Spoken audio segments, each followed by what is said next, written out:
Okay then. Well, we'll figure this out.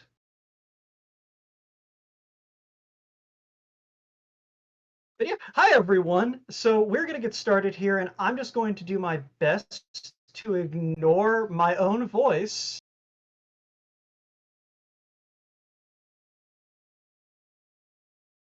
All right, actually, I think I might have gotten it resolved so that I can't hear anything. Um,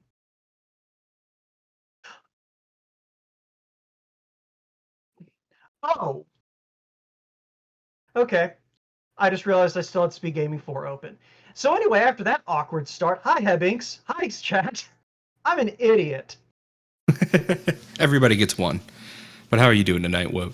Doing fine. So this is time for Qualifier 4 of the SpeedGaming live Final Fantasy Mystic Quest Randomizer event, and we are already off. We're starting with the Steel Sword.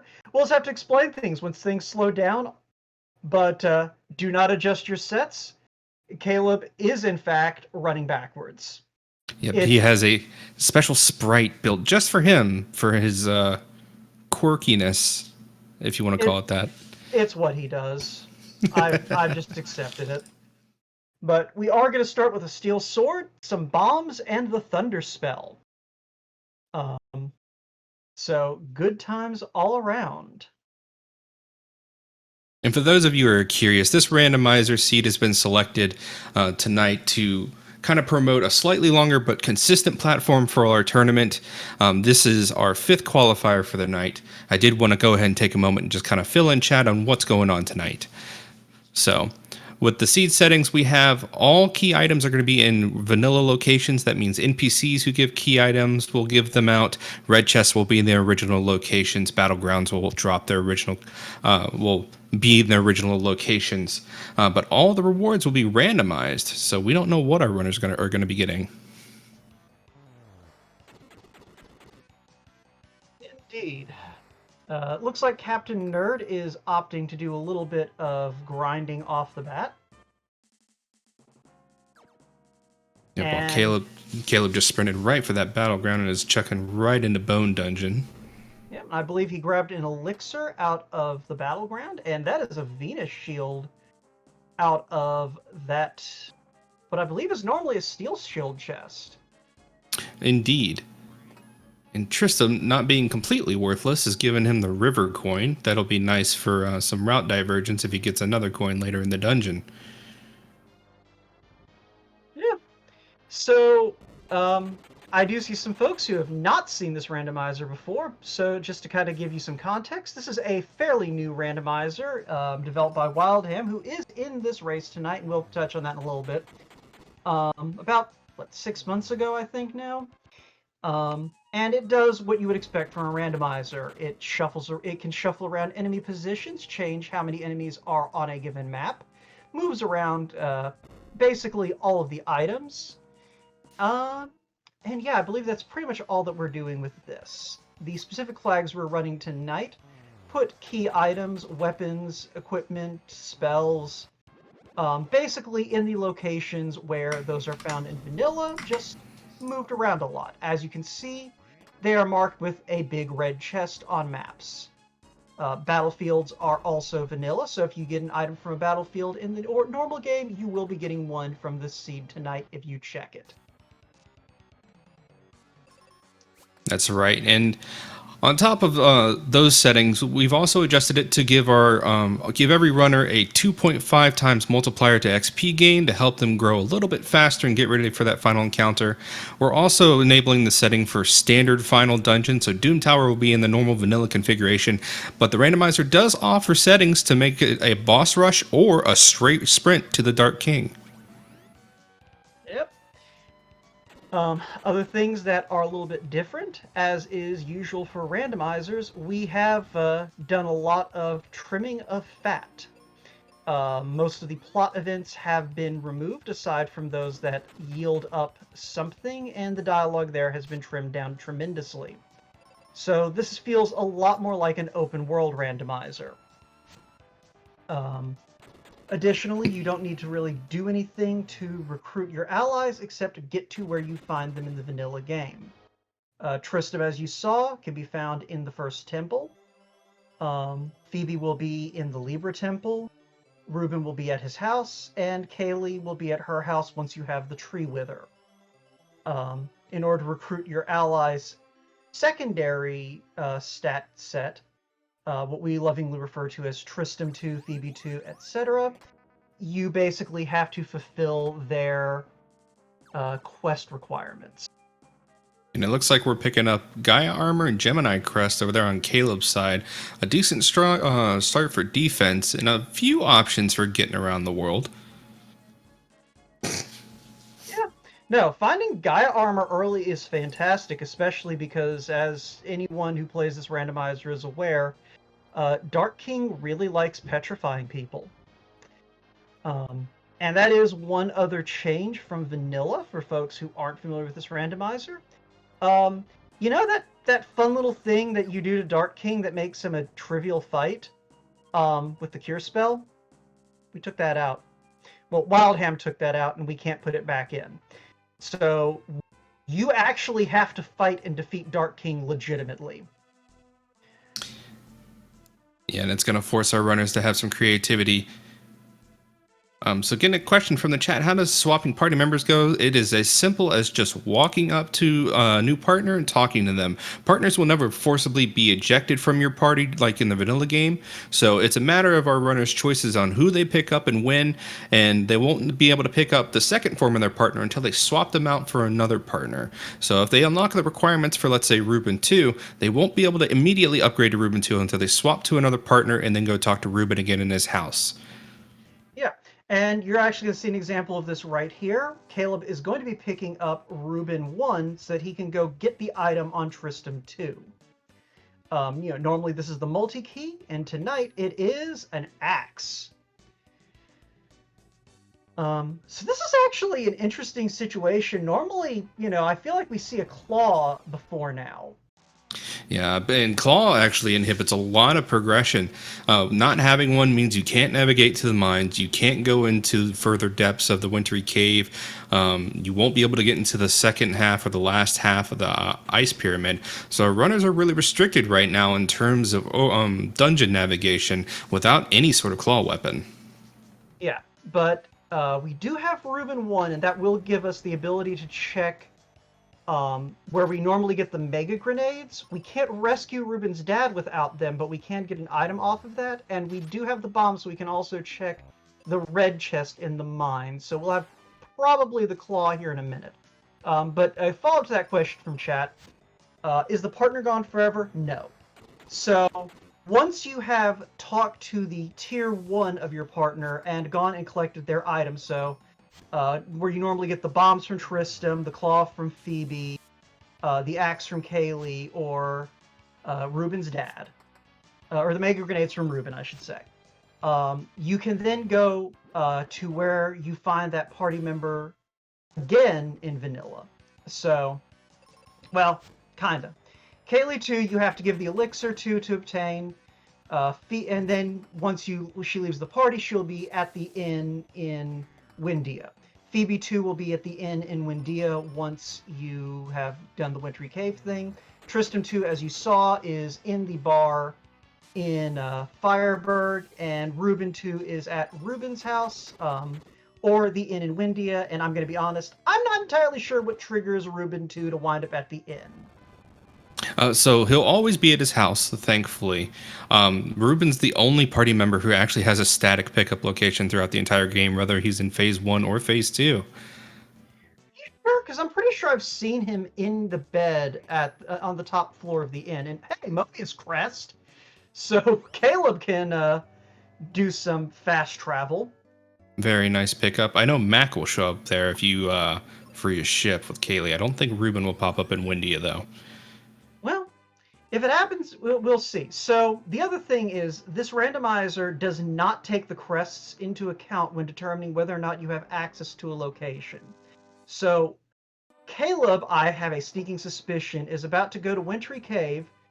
Okay, he's going to go open some boxes and then probably go over to Wintry Cave and then use that Gemini and Mobius crest to do some quick hopping around to go ahead and collect Phoebe 2 from Windia, but that is not going to be logical access to Phoebe 2.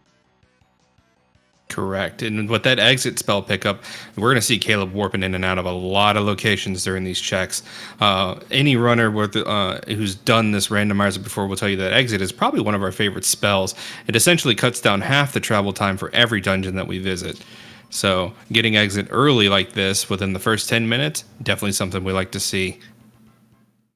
Oh yeah, and ooh, do you think we're going to see that glitch tonight? We shall see.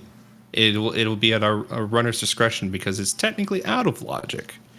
So Yeah, I think unless a certain item pops up, I wouldn't make that check myself. Yeah, we'll see. We'll see. Ooh, I and a think we nice have all life the drop. ingredients. So for the curious, in case we don't see it, the way this randomizer is set up, to get to those locations north of the Libra Temple, you need the wake water. But if you don't have the wake water, you can use the shrine south of the temple, south of the mine in the Fireberg area, and the Gemini Crest, I believe, in coordination to get to that temple location in the wake water locked area, and then you can use exit to basically pop into that section of the map. Ooh, well, there's an Apollo helm. So we're looking pretty good on equipment so far. Yep, and Captain Nerd 2 picking up his Mobius crest as well. And also looking like they're going to be taking a trip to Aquaria. Never mind, they just juked me. Looks like they're trying to make that judgment call right now. They are kitted out to do most of Fireberg and Aquaria. It's just a matter of where that claw weapon is, so our runners can really get the most out of their running or their checks here in each location. Yeah, both of them opting out of checking the mine, which is understandable. You want to do that if you can do that with mega grenades in hand. I think most runners prefer that. Well, they won't be able to check. They won't be able to make any checks without any claw weapons. You can't operate the buckets without a claw in this randomizer. Really? And that's been programmed in by Wildham to prevent any sort of soft locking. So if you try to make a trip to the mines without a claw weapon, the buckets will tell you that you need a claw to operate those buckets. So, does that mean that our progression logically is at Volcano? That first chest in Volcano? Potentially. I know I can think of a few locations where the claws could be. Falls Basin here was one of them that I would have checked. Volcano is another one that doesn't require claw. The first half of Ice Pyramid here, and the very first Phoebe check in Wintry Cave if you're thinking of Aquaria. Well, it can't be the claw. We don't have logical access to Aquaria. Oh, that's right. Oh. Well, we get a claw anyway, but that is not a logical claw. Yeah, and that Dragon Claw opens up all sorts of avenues for Caleb there. Yeah. So, all right. This Dragon Claw, that's a good opportunity to talk about what our objective is here. So, like I said, this is sort of an open world randomizer. So our goal is essentially get what you need to get to Dark King. So that means you need the Sun Coin and the Sky Coin to have logical access to Doom Castle. You need the Captain's Hat so that Mac will let you use his ship. You need the Mega Grenade so you can free Mac's ship. You need the Mobius Crest so you can get to Mac's ship. You need the Thunder Rock so you can get to Spencer's place to use the Mega Grenades. You need a sword of some kind to access the ice floor in Doom Castle. You need the Dragon Claw to grapple to actually grapple into Doom Castle. And I mean, you already need the Mega Grenades anyway, but you also doubly need them to get into Doom Castle. So, correct. Yeah, so we are on a kind of large scavenger hunt. Essentially, and I field a question from one of our chat members here. If you happen to get a downgraded version of a weapon later on, so let's say Caleb picks up the Charm or the Cat Claw later, he'll be forced to equip that weapon momentarily, but just swapping to a different weapon and swapping back to the Claw slot will immediately bring back the Dragon Claw. Pretty much. Yeah, so it's one of those things, it's not too detrimental to not have that claw. And just to kind of point some other things out here, one thing you will notice these runners doing is being very selective in which weapon they have equipped. So for folks who maybe didn't pay attention to their stat blocks in vanilla, because it's Final Fantasy Mystic Quest, how often do you actually need to look at the numbers on your character sheet? So the claw weapons do give a bonus to your magic stat, and the sword weapons give a bonus to your speed stat. So one thing you will notice runners doing, sort of throughout this seed, will be swapping to the sword in situations where they really need to go first, and having the claw out for situations where they really want their magic to do as much damage as possible. So the other two weapon types being explosive weapons and axes. Axes in this game are considered an element. So, wrap your head around that fact. And there are some enemy types, such as crabs and trees, that are weak to the axe element, as well as turtle enemies. Explosives don't necessarily have an advantage except for one or two creature types, these beholders on Caleb's screen being one of them, but they have the added advantage of never missing. And you won't ever be able to crit with them. So they are a consistent form of damage that you can hit enemies with even if you're blind. Yep. And the axe does also give a strength bonus, but since you only have that when you have the axe equipped, it's kind of just bonus damage for the axe. It also has terrible accuracy, so it is kind of a 50-50 on if you hit things sometimes. And or at least it feels like it. Yeah, and you also just saw Caleb pick up the noble armor. Much like with the weapons, that will not override the higher grade armor that Caleb was already picked up.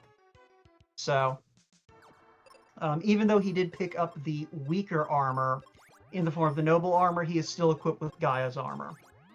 I've been doing a good job not falling on those that walkway there.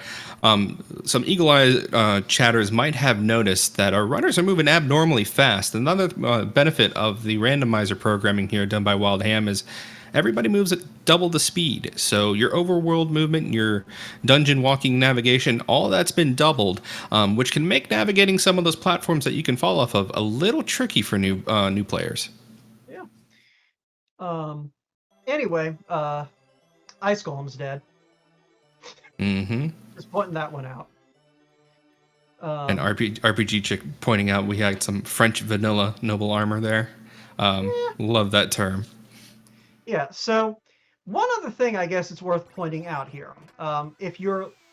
okay, there we go. We are playing with what we call standard logic. Under standard logic, you do not have to pick up the magic mirror or the map before their respective dungeons. And that's a Cupid's Locket. Yeah, we are an Aegis Shield away from already having best in slot for all of our armor. Arguably one of the most important pieces of armor since it prevents petrification, which you definitely want. I said Gaia's did earlier, didn't I? Yeah, Gaia armor, just remember that it's the insomnia armor. You'll never be able to sleep again, sadly. I'm never going to remember that. I'm just dumb and forgot that Aegis was petrification resistant. It's anyway. All right.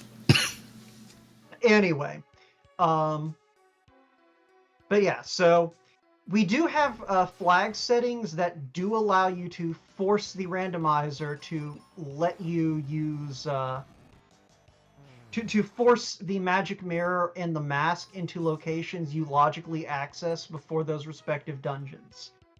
So you don't have to do Volcano and Ice Pyramid blind if you don't want to. For this tournament, though, we did disable that flag, as you saw with the magic mirror being behind the Ice Golem. A little bit of a slap in the face there, but I don't think it'll bother our runners too much. Blind navigation really isn't too hard once you kind of figure out where you're going to be going, and these runners are very well versed in how the randomizer operates at this point. And the thing about Ice Pyramid is, like, there's a lot of places where you wouldn't have had a choice in taking those fights anyway. So, like, not seeing where you're going maybe helps you avoid, like, 2 or 3 fights, but ultimately, you're fine. Yeah, and I can also see some of our runners just taking some of these fights naturally anyways to get their level up to where they want before the end of the game. because using these enemies to grind up some levels is an option available to them. So to answer your question, chat, the brown chests are shuffled amongst themselves. You can see Captain Nerd over there is opening some of these brown boxes. It's just generally the runners in the community tend to only open brown boxes that are in their way because it's just going to be consumables. And what consumables categorized are like heal potions, cure potions, seeds, refreshers, or ammunition for your armor, or explosive ammunition for your bomb weapons. Yeah. So it's one of those things where just they're not opening the boxes because opening the boxes is slow. And especially with the armor Caleb is rocking, he doesn't need any of that like equipment. And our companions all have a stupid amount of life charges. So it's one of those things, we have all the healing we need in the form of life. So... And an added benefit of being able to swap your companions freely is whenever you do swap your companions, they come to you fully freshed up, so topped off on HP and spell charges. So sometimes you can route around having, knowing you're about to do a partner swap here soon and using those fresh charges on your new partner, or maybe burning out your old partner's charges. And it looks like Caleb just got the Thunder Rock there. That's going to help out with getting one step closer to that go mode. And that is also very true, Chronoquarium. The chests, opening those boxes takes like a second or two, but this is a qualifier.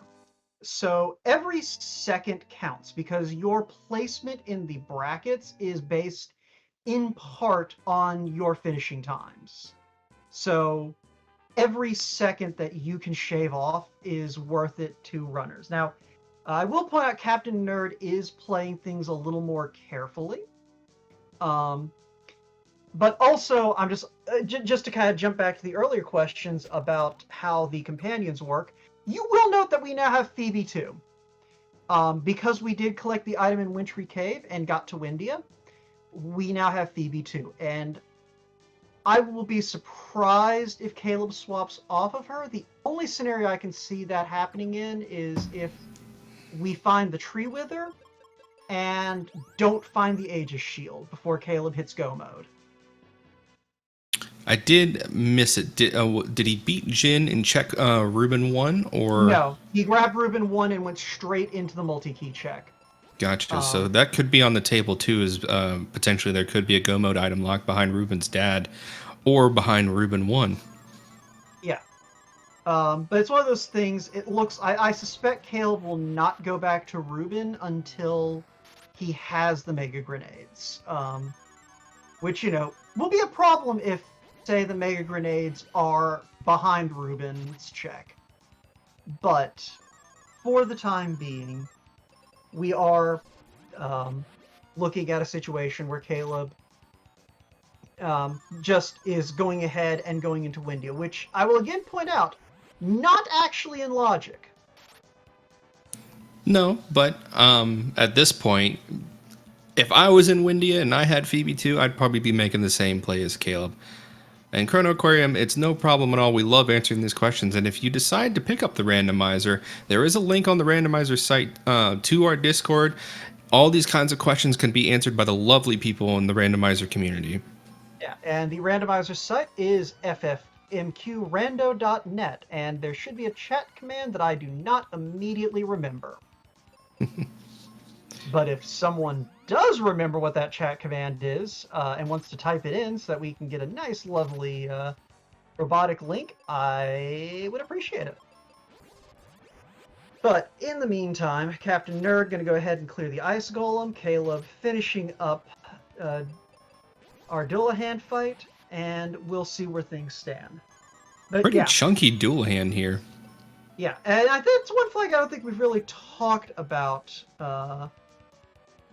much. And also shout out to SpeedGaming 3 for rating us with a party of 78.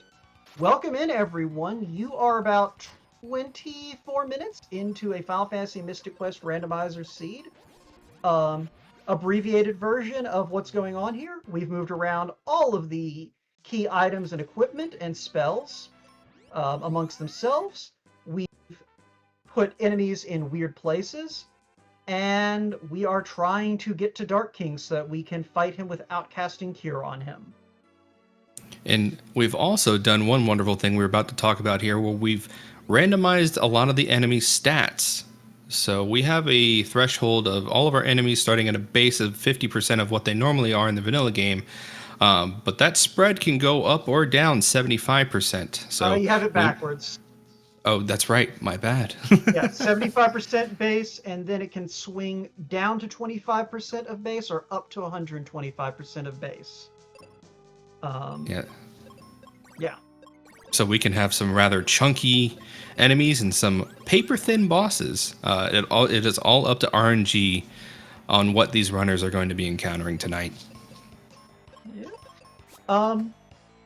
And another feature that we haven't had a chance to talk about yet, we could have talked about in Ice Pyramid, but it's more obvious here in Pazuzu's Tower.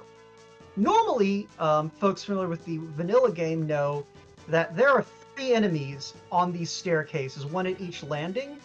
One of our flags is to make annoying dungeons less annoying, which in this case means taking the encounters out of the stairwells in Pazuzu's Tower, because everyone already hates Pazuzu's Tower.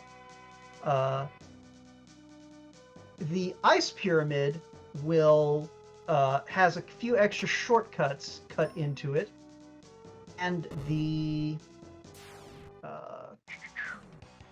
giant tree has way less mushrooms you need to hack down with the axe.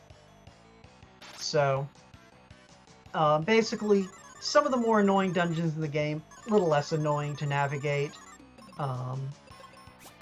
Little less tedious to have to deal with. It also makes Pazuzu's Tower a little better to try and dive into early on. Were you going to say something, Hibbings? And I was going to also mention one of the other minor tweaks that someone might not have caught on to is that a lot of the dungeons, especially the minor dungeons that have mini bosses behind them, a lot of those dungeons have been adjusted ever so slightly to make it to where the mini boss is required to get that location's other red chest. Doulahan normally doesn't sit on top of that red chest for a Mount Gale, and I believe the other location that was altered was the volcano for Medusa. Yeah, and I believe also the Falls Basin Crab. Normally that chest is like on that little ledge just below where the crab is, but now it's behind the crab itself. And lastly, in the giant tree, Ghidra is required to be killed before you can access the chest where you would normally get Meteor from on floor 2. So, which is really yet another reason no one likes doing the giant tree. Yeah, but Wildham has essentially programmed in reasons behind every location and for every mini boss to be engaged for one reason or another. So nothing to be skipped in that. Yeah. That reason. Yeah. But I will point out one thing that might not be necessarily obvious. You are not required to defeat any of the crystal bosses. While all of them guard at least one chest, or 2 in the case of the Bone Dungeon, none of them are actually required to beat the game unless they are guarding your a Go mode item. So that's just something to keep in mind if you decide, hey, this looks kind of neat. I want to go check this out for myself at ffmqrando.net. Because this is also a fun randomizer to just play casually. You don't necessarily need to, dive into the deep end and start racing it. But, like I said, if you want to give this a shot casually, you don't necessarily have to fight all of the bosses in the game. And a little bit of divergence from our runners here. Looks like Captain Nerd opting to clear out Fireberg, taking first to the mines, and picking up White there. That's going to help a lot with clearing out a lot of these mini boss fights and a lot of these mom fights moving forward. Yeah.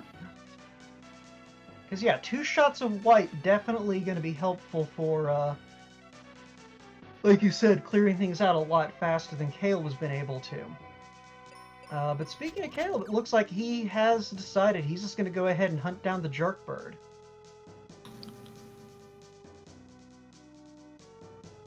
Yeah, so just to kind of address the question in chat, Dark King is fightable, quote-unquote, from the beginning, once you have the items that you need to fight him. So, what that comes down to is just, if you roll a seed where you just get, like, all of your Go Mode items in, like, your first, 5 or 6 checks, somehow, yeah, there's nothing that's stopping you from going straight to Dark King as soon as you have access. So, all of the bosses are unfightable. I imagine at some point there will be a setting added that's just like, no, you have to go free the crystals. Yeah, no event flags in the way of battling Dark King. That is a good way to put it.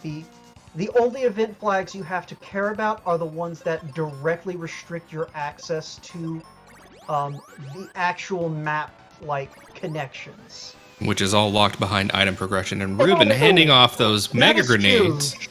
That is huge for Captain Nerd and bad news for Caleb, because if I'm right and he is fading the mines until he has the mega grenades, that's going to take a while. Like, the main thing I can see pushing him back in that direction is just, like, the number of places that the mega grenades gate. Yeah, and also I could potentially see Caleb after this going back to Firebird just because of chest density, because that's another factor I would consider when running the seed, is just what location has the easiest to access chests in the largest quantity, and a Sun Coin for Captain Nerd here give them access to Windia via the Focus Tower. Yeah, and that's the other thing that does. That now puts all of these. We now know, even if Caleb doesn't, that all of these checks are going to be in logic for him, since he now has logical access to Windia. Even if he doesn't have practical access to it, or yeah, even practical access. Which could mean that we could have a Go Mode item hidden behind the good old stupid sexy Pazuzu here, who's now currently taking up their lounging pose. He just wants to be painted like one of your French birds. Definitely giving Caleb a hard time here at a level 11, but Phoebe here really showing why she is the main character of this game. Just putting in all this work for Caleb here.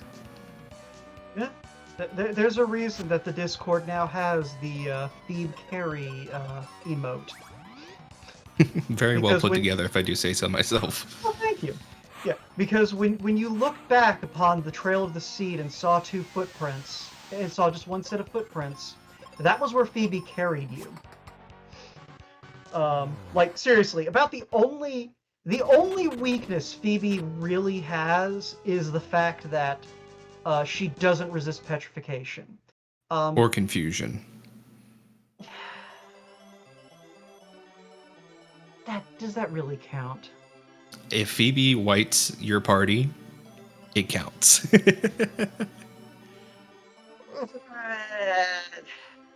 But yeah. Yeah, so it's one of those things like, yeah, I mean, the good news is that Jumbo Bomb doesn't open up anything, it just makes Caleb better at blowing things up.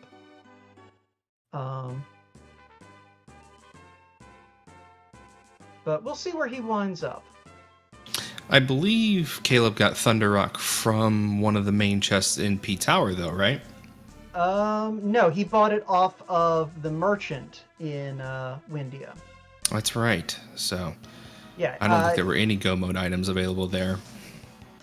Yeah, I think we did see a Venus key out of Pazuzu's tower, if I'm not crazy. So that could lead to something. So, ooh, and a Sky Coin pickup from Captain Knight here.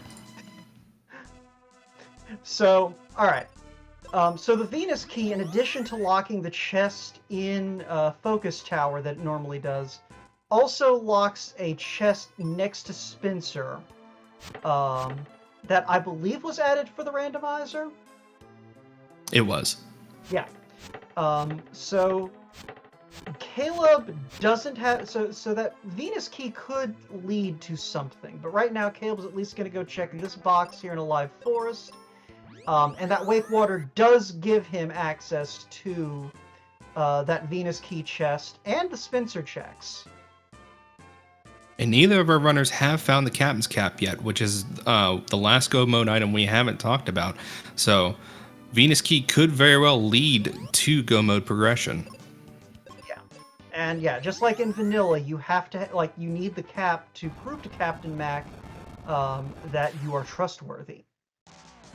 And Caleb looks like they're going to be taking on the battleground south of mines here, and it looks like they will be taking a trip to the mines. Hopefully they do a full clear here and find those mega grenades. Yeah, well, I can see why he put this off. This is a 5 fight battleground. So unlike in vanilla, you have several options for how many fights are in the battleground. You can have it be 10 fights as usual. You can have it be random 1 to 5 fights. And there's several other settings, but like random 1 to 5 is what everyone uses, so I never remember what the rest are. So each battleground can have somewhere between 1 and 5 fights, and it is assigned per battleground rather than per seed. So there is an option there for 1 through 10, which for those who truly want to grind out those battlegrounds, that is an option available. All right. So we do at least get the heal spell. But yeah, so I think what we're going to see on our end here with Caleb here, having access to VB2 might have help him catch up to Captain Nerd rather quickly here, just because of just how powerful having VB2 on there with white casts can really, help speed along those encounters. Yeah, the main thing is, well, I mean, he might have access to VB2. The thing is he's going to have to swap out for Ruben. And what I've noticed a lot of runners prefer to do is once they've tagged out to Ruben, the most they'll do is use Tristram 2 to tag Ruben to Ruben 2. And then go ahead and do these checks. So it will still be advantageous for Caleb to if he does swap to Ruben 2, because it looks like Captain Nerd just went ahead and held on to Ruben 1 for all of these Volcano and Lava Dome checks. Yep, and the reason a lot of runners do like to swap to Ruben 2 is because he comes with white, and also a slight HP bonus. So he goes from level 23 to level 31, I believe. Yeah, that would be correct. So, yeah, it's definitely one of those things. But it looks like Caleb is going to do as much as he can without swapping to Ruben. I do wonder if he's going to go take on the worm or the wyvern before grabbing Ruben. We'll see. I can see making the volcano play with Phoebe and then saying, all right, I'm only going to be able to do 1 out of 3 chests in Lava Dome. But I can do 2 out of 3 checks on mine. I'll go grab Ruben and deal with it. I can see hoarding Phoebe 2 until you have to swap out. Yeah, that's totally viable. I mean, if I had access to Phoebe 2, I'd want to hold on to her and that white cast as long as possible. But Caleb about to make short work of Medusa here, especially just looking at this damage rolling out. And gone. Was that 2 or 3 shots? It was a few shots, but there is our Tree Wither and our Elixir. So Kaylee 2 is on the table, and that's 2 checks in and of itself. Because you get the check from Kaylee 1 after she gets poisoned, and then you get that check from Kaylee 2 once she hands you, once you fix her with the Elixir, I believe? No, you have to fix her with the Elixir, go to India, tag out Kaylee to someone else, and then talk to her on the 2nd floor of the inn to get her second item. Correct. And it looks like Captain Nerd here picking up their Thunder Rock. So all he needs now is that Captain's Cap, and he is in go mode.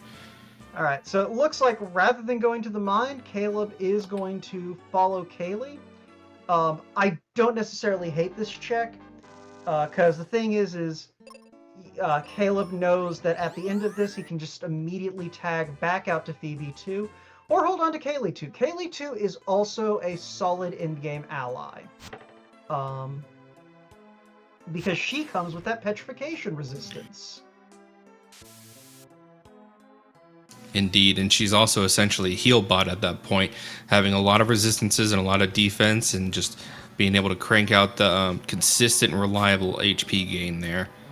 Captain Nerd not having the Venus key, though, so he will have to double back if he gets the key, just in case that chest does contain anything important. Yeah, but does remember that he can just Mobius Crest over to the Mobius chest and be done with it.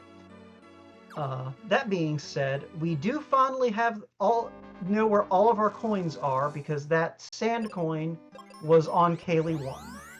So Caleb does at least now have logical access to all 4 corners of the map. Which unfortunately means that he can't rule anything out now for where the rest of his go mode is. Yeah, one of the hazards of having the world truly open up to you is you have the unlimited possibility of everything being everywhere. But he is going back to Fireberg, so hopefully this means he is going to check his Reuben. And, okay, actually, I kind of like this routing. So what he's doing is he's going to swap to Reuben and probably go check mine. And then he has an extra incentive to go ahead and swap back to Phoebe after doing his Reuben check. Because now he can get Phoebe 2 and check his Kaylee 2 at the same time. Correct. Oh, and it looks like he is going to go check North Focus Tower with this exploit we were talking about earlier. Mm-hmm. And just exiting on out, and now you are in the top half of Aquaria, even though you haven't thought it out. Which is funny, because he has the Wake Water. He could have just done this vanilla, but... A cutscene's slow. Yeah, no, this is definitely the faster way to do it. But yeah. And there is our Aegis shield, and that is actually massive. Yep, Caleb is all kitted out now. Because, yeah, just to kind of give the viewers who may not necessarily know what's going on here, this is a group qualifier. We have 8 runners in here. Some of them are still trying to get their qualifications in. Some of them are trying to improve their times as it stands. So Caleb is trying to, so it is one of those things, that Aegis being behind Wakewater is kind of huge for Caleb. Because there's a lot of runners who may not check that Aegis at that location at all, because like you were saying, Hebbings, that's slow. Indeed, but I did also miss that Caleb does not have mega grenades yet, so opting to thaw out Aquaria anyways and check out Spencer's cave here, which is a smart choice since he's got exit on hand, so he only has to make half the trip. Yeah. So there's the magic ring that we saw from Captain Nerd and the Captain Cap. Okay, so Caleb just needs that sky coin from... Where was the sky coin? The sky coin was in, I believe, Lava Dome. I think it was behind the life chest, I believe, had it. Yeah, so Caleb obviously still needs the mega grenades, but now... now just needs to go to Lava Dome and get that sky coin for go mode. Yeah, but it looks like he's on his way. I believe a lot of our runners have been adopting a method of just getting the first 2 chests in Lava Dome and leaving the boss for later, especially if they have exit. So I wonder if we're going to see that from Caleb, although I think... We're going to see this from Caleb regardless. As soon as he goes to Lava Dome and finds that sky coin, he's done. Yep, I imagine he'll just peace on out. There's no real incentive for him to stick around. He's got all the pieces of armor he needs. He's got all the kit he needs. I don't think he's missing any major spells. He has access to white. No flare yet, but white is a well enough substitute if you don't have flare for the final boss. Yeah, about the only thing Caleb could potentially want at this stage would be levels. And he'll hit level 18 or 19 by the time he... Like, even if he beelines through Lava Dome, he'll still pick up at least another level or two. And level 18, I think, is kind of the compromise position. And Captain Nerd picking up his captain's cap, so I believe he's in go mode. Yeah. Yeah. And he knows he's in go mode, too. And yeah, he's at level 18, so... Yeah, level 18, I think, is kind of the point you want to be at, level-wise, going into Doom Castle. Because by the time you clear out everything and get to Dark King, you'll have enough HP on Benjamin to survive anything the Dark King can do. And that's kind of the key to the Dark King fight. And we'll get into that more when we get there.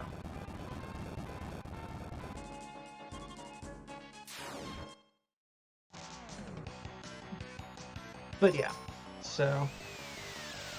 Both of our runners here just making their way through their flip-flop paths now, although Captain Nerd now clearing out the ship. I don't expect too many enemies to be in the way here. Yeah, no, that's the nice thing about the 50% enemy density. Like, Captain Mac's ship is generally pretty quick to clean out. Caleb remembering he didn't talk to Ruben's dad. Okay. And Ruben's dad had the cat claw. So that answers a critical question that we had earlier on in the seed. That was our logical access. Go to Fireberg, talk to Ruben, go to the mine, get the Mega Grenades, go back, talk to Ruben's dad.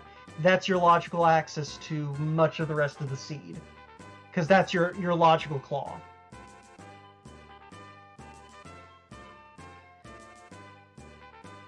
It looks like Caleb's opted to check the Mobius chest here. Meanwhile, Captain Nerd entering the base of Doom Tower. Yep. And y'all are welcome for us swapping over to the Doom Tower music. I do think this area has one of the best. I think Mystic Quest has some of the best music in the series by far, but definitely final boss music on point. Oh, yeah, no, the entire soundtrack slaps. And it looks like Caleb opting to go ahead and activate Captain Mac and see if his Sky Coin's here. Sky Coin can literally be in every chest before the Sky Coin door, so, you know, every red chest in the game can theoretically be the Sky Coin. Yep, and that includes that little red chest in the bottom right of the base of Doom Tower that we saw Captain Nerd check just a moment ago. So it is one of those things where, yeah, Caleb going ahead, getting Captain Mac into position, going to make sure the Sky Coin isn't here. We have absolutely seen runners get burned by fading Captain Mac in this red chest here. For sure. Today it's just a battle axe, but that's still an axe upgrade for Caleb. Indeed. And it looks like Caleb's taking that gamble to check the bottom right chest that we were just mentioning a moment ago for his Sky Coin. Well, I mean, here's the thing. Sky Coin's all you need for Go mode. It's a worthy gamble. Because it's not that... It's a faster check than pretty much anything else you'll be doing, just because this floor's thin on enemies. If it's not here, you exit out. Excuse me. And you go check somewhere else. So... Because he knows he's got Kaylee 2 waiting for him in Windia. He knows he's got that Phoebe 2 that he can go ahead and scoop up on his way to wherever else he's going. So it's a relatively safe gamble, and if it doesn't turn up anything, you know, you can still do stuff on your way back to other checks.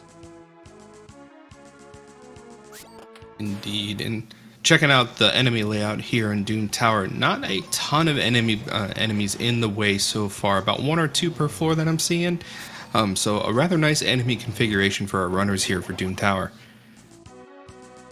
Yeah. And Captain Nerd, I believe, making excellent use of the fact that he has the exit spell. Meanwhile, Caleb finding our Libra crest. Not that we need it now, but hey, you know. I wonder if he's going to go check Libra Temple now.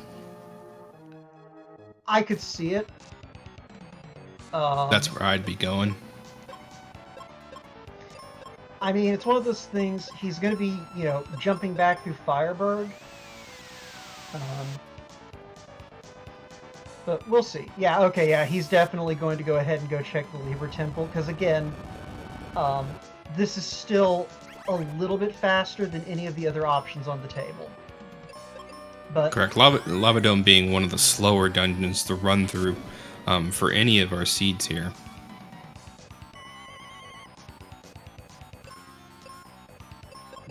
Excuse me. You're fine. Yeah, so he is probably going to Lava Dome after this, though.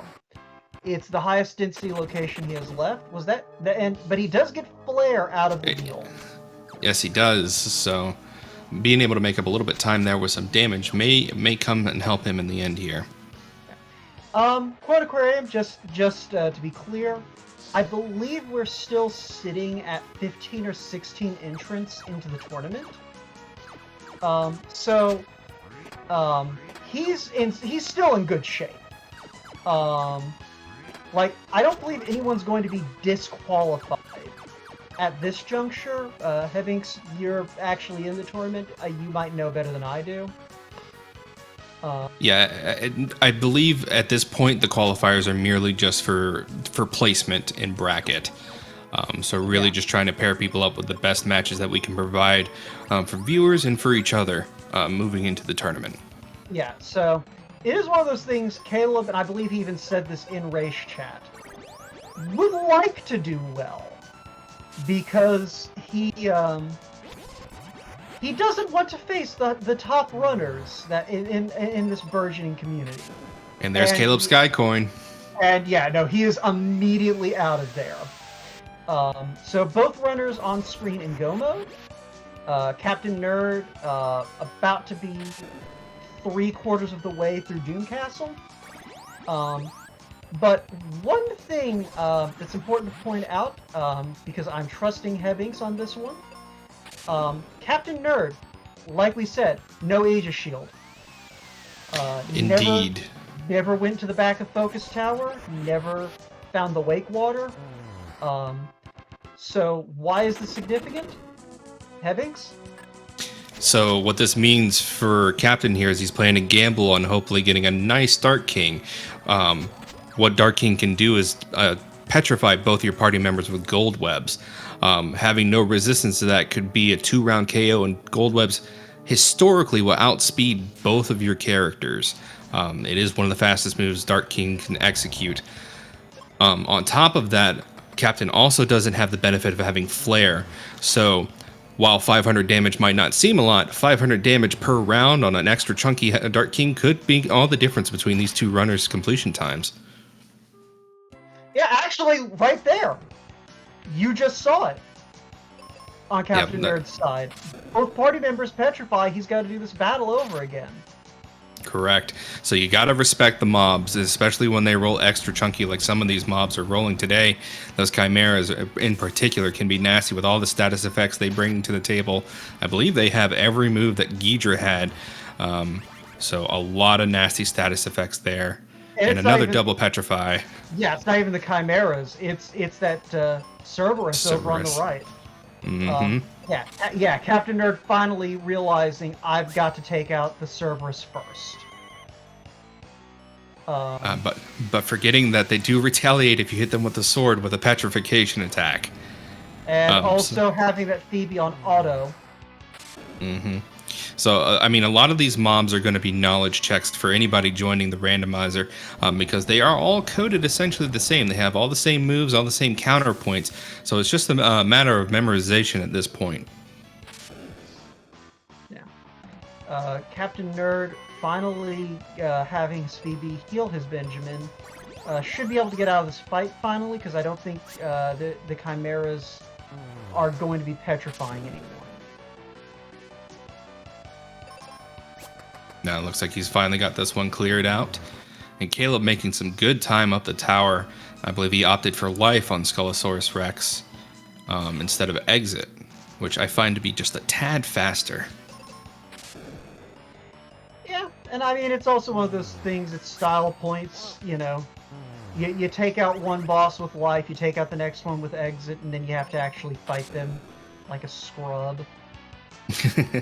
I always found Skullosaurus Rex to be the funniest of the 4 refights, just because he has 3 instant KO methods. You could take the Dragon Claw to him and pray for a petrification status effect, or you can just life or exit him. Now, that being said, the game is coded to where if you try to cast life with Benjamin, it won't instant kill him. You have to cast life with your party member. I don't know why it's coded like that, but that is the way it is. Mm-hmm. And Caleb taking out the Iron Golem right away, or Stone Golem, I can never remember which one, but getting Phoebe petrified by the Cerberus for his trouble, but gets through it. And showing off another weird quirk about the status effects in this game. So because Phoebe was blind going into that fight, after the petrification and the fight was done, petrification's removed, and it takes the blind status with it for some reason. So essentially, Caleb got a free heal on Phoebe. You'll have to see it. But yeah, so Captain Nerd still working his way towards Zuh. Caleb working his way very quickly through the fire floor. So... Oh, and I missed... It is, and I wonder if Captain Nerd topped up on seeds before coming into the tower. He did. As well. He did. I think I saw him do his shopping in Fireburg for seeds. So he should still have 5 or 6 in his pockets. I think he picked up 12 or 15. Oh, and he dodges the Zuh slipper. There's a little Cerberus hiding in Zuh's left foot there if you look really closely. Yep. And yeah, he had 8 seeds. So Captain Nerd now has 6 seeds coming into the Zuh fight. So he should be good. And just like Pazuzu, Zuh is the second nastiest boss you can get in the game here, having an actual mechanic you have to respect. So whether or not Zuh rolls high HP or not is really going to kind of determine how much of a pain in the neck he's going to be for our runners. Doesn't look like we rolled a very high Zuh here. Should be done in a round or 2 with no major complications. Doob dance missing there. An easy peasy lemon squeezy on the big bird. Yep. That is the thing, is you can have difficult bosses roll low, and trivial bosses roll high, and because of the way that some of the math in this game works, rolling high on a trivial boss suddenly makes them very not trivial. Oh, for sure. And oh, Caleb taking a fall there. Again, talking about the increase in speed here for people who might not be used to it, or even seasoned runners. If you hold that input for just a hair too long on some of these platforms, you can slip right off and fall down to the floor below, losing a little bit of time. So yeah, Captain Nerd going to go ahead and collect his seeds, and we are into our fight with the Dark King. Opting for a little extra caution there, picking up the cure potions and heal potions as well. And here we go. We will go ahead and respect the music here for just a moment and let you guys enjoy it.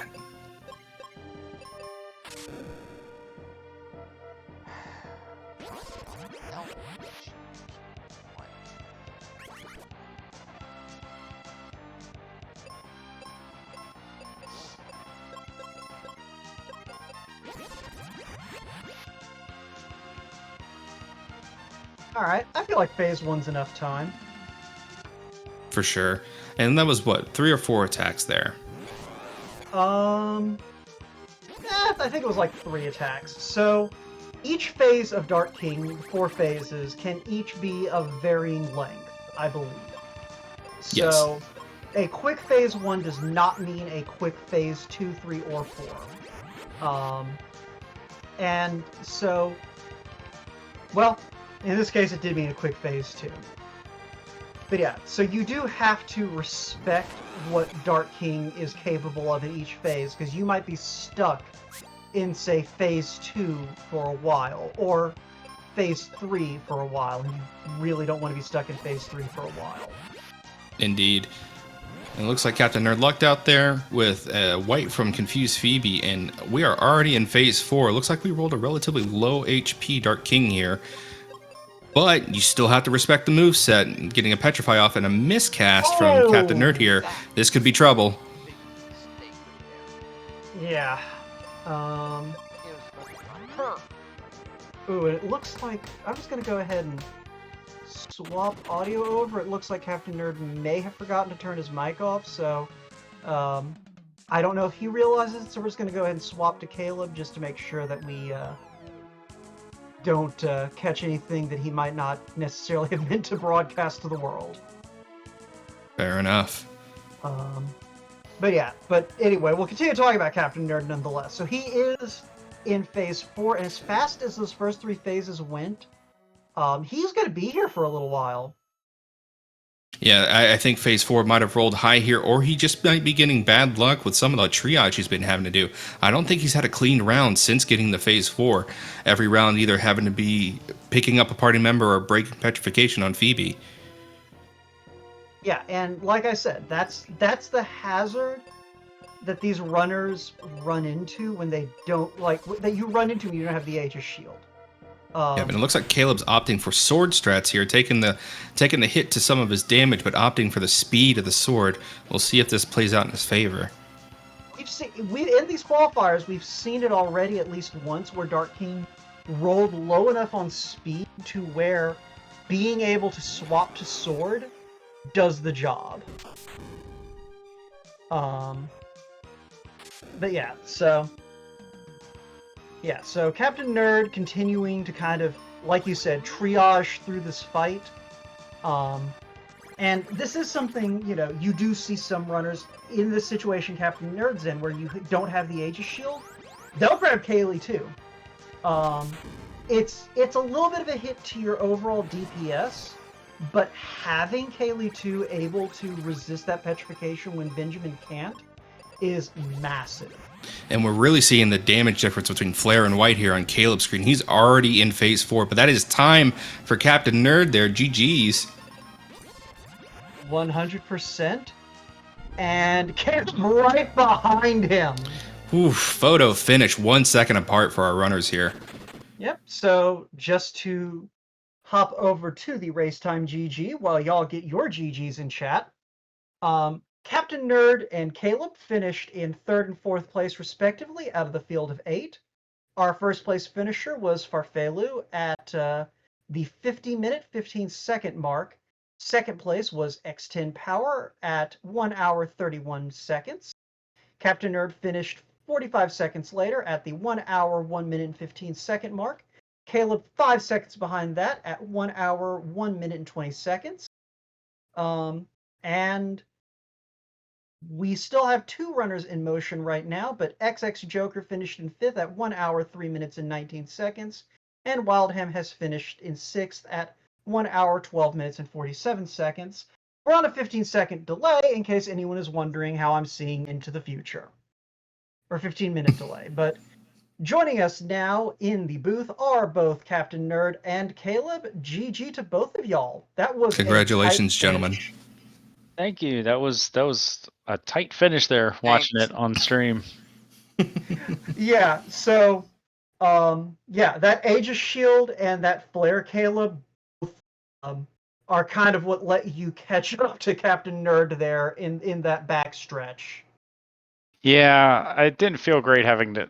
I gambled on not going to Lava Dome and it being there in the first box, and Ruben with the mega grenades. I was like, man, because I felt great going to Windia and getting all those like in-game items out of the shops and stuff, and just my clown routing didn't pay out super great though.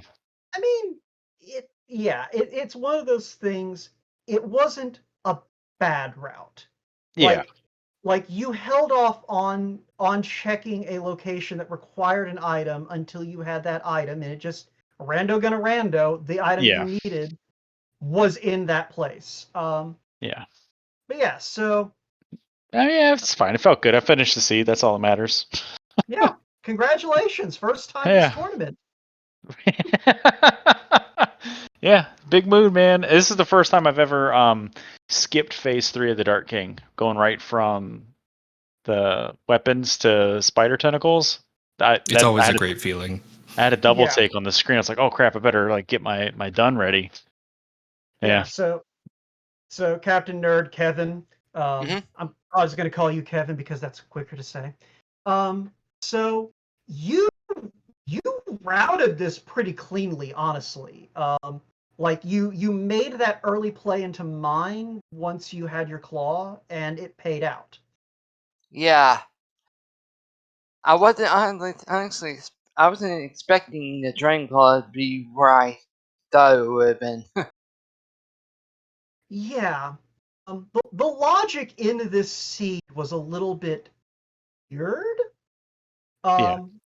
And I did want to ask you guys about that. How did you guys feel about having the River Coin and Gemini Crest coming out of Bone Dungeon? It's like your minds were probably racing. It's like, do I sprint to Fireberg and finish it, or do I finish out in Aquaria? Nah, I knew to windmills. I felt like I had to windmill slam Aquaria area just to. They're quicker checks. I can get Phoebe queued up to get Phoebe 2, and I was hoping to get getting exit. Like I felt vindicated all the way up until like stuff started not showing up where I wanted it to. But yeah, I was Aquaria the whole way once I got Gemini Crest.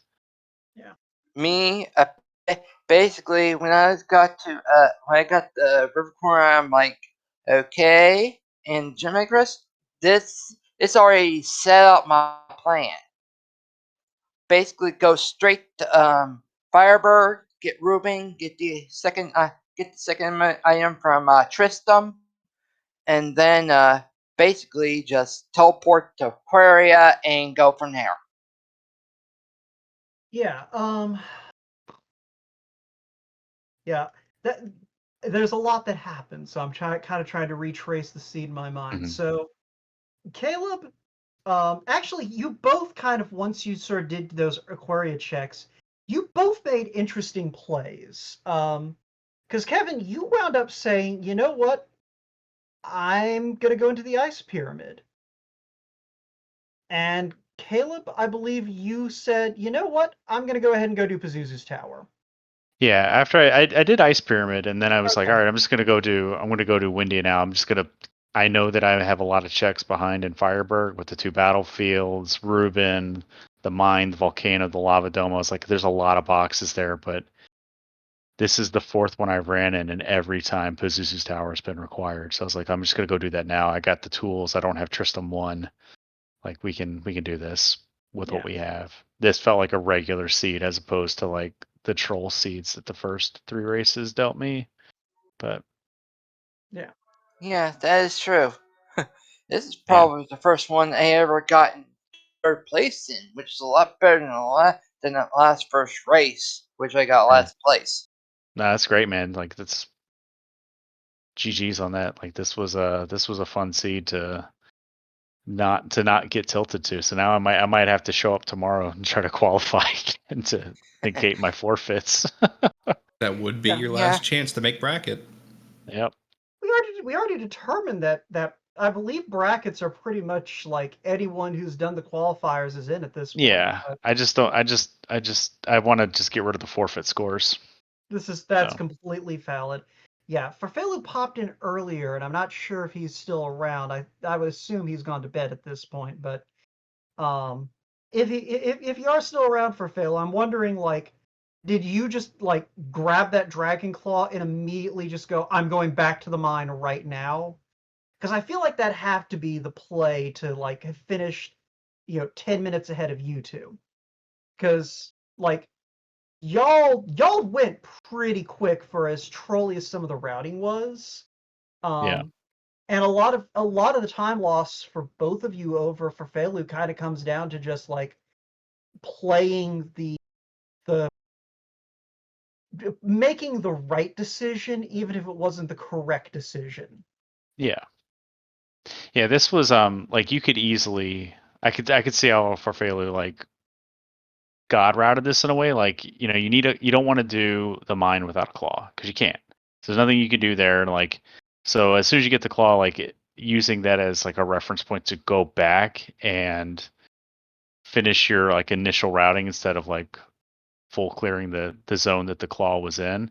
I get it and it makes sense, but I Yeah. wanted to scuff Lava Dome, and it burned me here. Yeah, so I think, Unintended. what was Sandcoin on? Was Sandcoin on Medusa? Sandcoin was Kaylee 1. Yeah. Okay, Yeah. so yeah, it's one of those things. I don't think we ever did. Like, I think I misread what our logical claw access was, because it's not through the crests. I'm It would pretty be sure. Ruben's dad. Ruben's dad had Cat Claw, and with Ruben passing off mega grenades to free But his we dad can't- immediately. But we Yeah, can't no. get Ruben's dad without the Without a without the claw. Fair Yeah, you enough. need a claw to do mine. I mean, So- I think the tiles, the teleport tiles are in logic. Like everybody says it's not in logic, but it has to be in Caleb, logic. literally, the man who made the randomizer It says they're has not to in be. logic. I mean, there's no other way to do this then, because you had you needed the tablets to get the keys or the coins, unless because even Charm Claw was very late. I think Charm Claw was in the Spencer, I think, had it. Which Yeah, is like yeah, Kevin, do you remember where any of the claws were? Like, I think the Dragon Claw. I think the Dragon Claw. Yeah, sorry. The Dragon Claw. I think I got from a vendor or something. I think it was either the Fireberg. I think. no, that was no. no. Dragonclaw was the Aquaria vendor. You're right. Yeah. And then Catclaw Yeah. was off of Ruben's dad, Mm-hmm. and Charmclaw was. I think it was Windy area, and I think the Sun Coin was there too. Yeah, we might need to like go back and review the seat, because yeah, I feel like the logic doesn't make sense. Was Unless- Charm Claw in the Sun Coin box? In the basement tower, the basement of the tower? Because I feel like I got it in that southeast quadrant. Not sure. That's the thing. I remember you finding the Charm Claw, but I can't for the life of me remember where it was. Yeah. It was early too, but yeah, if you're watching this and would also like to sit around with people trying to figure out what on earth the logic did, again, this randomizer is still early days. ffmqrando.net. There's a link to our Discord there. You can come hang out with us and help Wildham figure out what on earth this thing he's built is doing. it's a fun game. It can be frustrating, but it's fun. Yeah, and again, you don't have to race it. You can play it casually. It's Final Fantasy Mystic Quest. It's meant to be played casually, and even playing casually, it's like what, a 4-hour playthrough. Mm-hmm. As you're wont to do.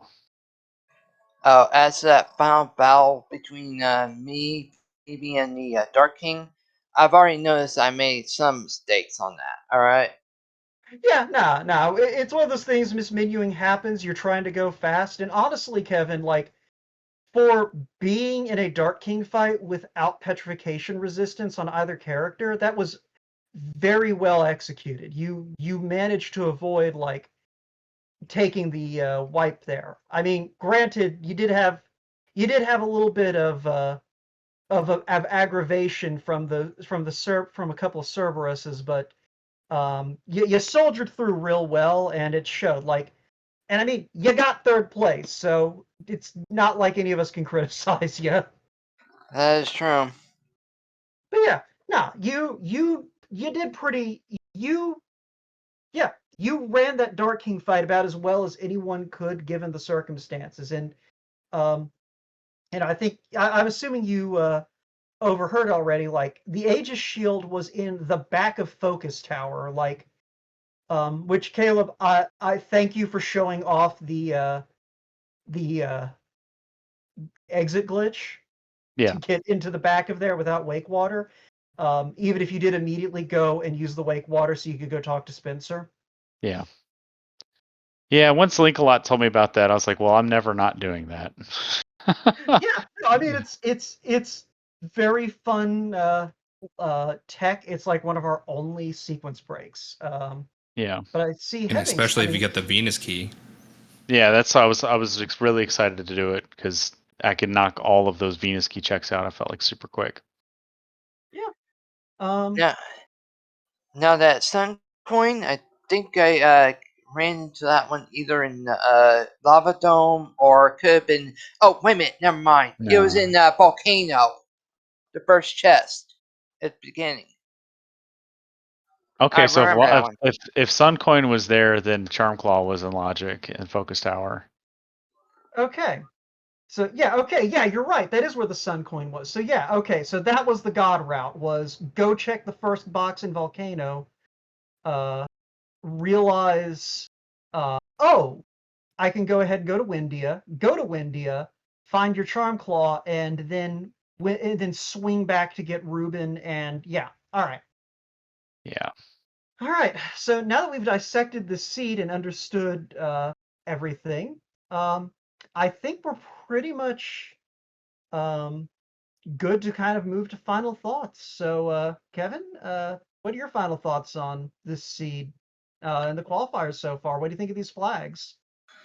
And this flag was actually a little bit better than the last ones so far. Because if you remember in yesterday's qualifier, I had to forfeit because somehow when I was turning around to confront my cats, my my little jack for my headset ended up being pulled out, which froze my game. That sucks. Yeah, Yeah, that does suck. Yeah, I'm glad that we didn't have any technical issues today, and y'all both were able to finish. Yeah. yeah. Yesterday the issue was on my side because it basically forced me to forfeit. That way I can shut the whole stream down and not do anything else. Yeah, no, that's completely understandable. Caleb, what about you? Your thoughts on the seed, on the flags so far? I love the flags. I've had a lot of fun, racing them casually with Hebbinks and with Joker and Chanigan, just like hanging out in the Discord. It's been a lot of fun. This particular seed, I'm grateful that I finished. I wanted to do much better in the first 3 races, and I've just bad luck all around. Like the dumpster fire seed that was Sunday was, I thought, with the icing on the cake, and I was like, I'm done. Kind of washed my hands with it. I was like, this just, I wasn't having fun. And then I did a pickup race earlier in the week with Hebbings and Chanigan, and it just sort of, and Joker, and it just sort of like reinvigorated me, and I wanted to thank those guys for making me remember that this game is fun, and then today being able to actually have fun with a seed in a race, and it was good times. So yay! Maybe I'll race Yay. tomorrow. Yeah, anytime, man. And that's just, I want to throw that out the chat too. The Discord is a great place if you want to join the community, to not just participate in tournaments like this. If you want to just have a casual sit down in the general chat room and, invite a few community members and just to have a race with a live split timer on, we have a bot in the community. You can ping anybody who has the flag that, ping me to race, and we can get down there and just run some casual races and have a good time. Yeah, it's a lot of fun. Or if you just want to casually play through a seed, like what was saying, there's a couple folks that do that in the Discord, and they'll hang out and voice with you. And to me, it's the best way to play this game or any randomizers, just to sit and voice chat and have fun with your buddies and play through a goofy game. Yeah. Yep. Hebbings, you got any more reflections before we go ahead and wrap this up and give Speed Gaming back their channel? I just want to give a shout out to all of our runners tonight. Everybody doing a great job, and especially Caleb and Kevin here. You guys did a phenomenal job with a lot of that routing there. Making a couple gambles there. Some of them paid off, some of them didn't. But I think all in all, you guys did very well tonight. And I look forward to seeing how y'all do tomorrow. Yeah. Yee.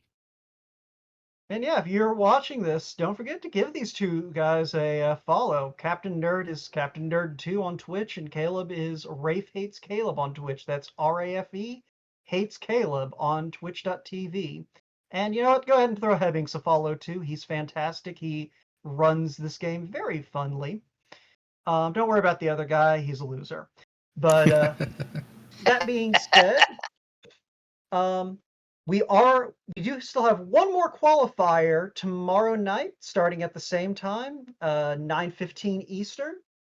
And I don't know and we don't know what SpeedGaming channel that's going to be on, but again, we have a Discord and we do call out when the race is going to start, what channel it's on. So be sure to tune in and check that out. And yeah, ffmqrando.net if you want to try out the randomizer, if you want to join the Discord, if you just want to find out when the next race is going to be, when the next event's going on. All that's there. And if you want to help kind of shape some of the ideas that we're having for this randomizer moving forward, we're still trying to figure out how this game works. I know there are a few people who are trying to dissect sort of how the scripting engine works, how the code works, how the stats work, all that. If that sounds appealing to you, come on in. Come try to help us figure out how to break this game even further via randomizer. But all that being said, thanks to everyone for coming out. Thanks to SpeedGaming for having us. Thanks to Hebbings for joining me here in the booth. Kevin, Caleb, thank y'all for putting on a very entertaining and close race. And yeah, we'll catch you all on the flip side. So take care, everyone. Have a good night. Later. Bye.